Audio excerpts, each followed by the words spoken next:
கிருஷ்ணகிரி மாவட்டம் ஓசூர் அருகே அச்செட்டிப்பள்ளியில் பூ அறுவடை செய்து கொண்டிருந்தவர்களை தேனீக்கள் விரட்டி கொட்டியதில் 10 வயது சிறுமி கிருத்திகா உள்ளிட்ட 6 பேர் காயமடைந்து மருத்துவமனையில் அனுமதிக்கப்பட்டனர்.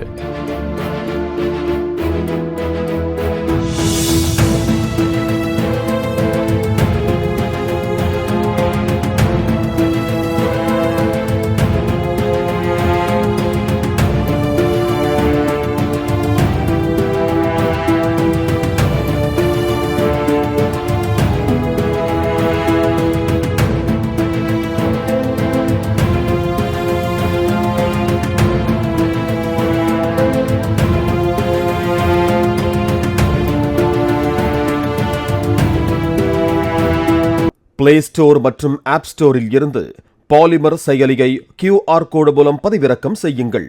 செய்திகளை உடனுக்குடன் பெறுங்கள்.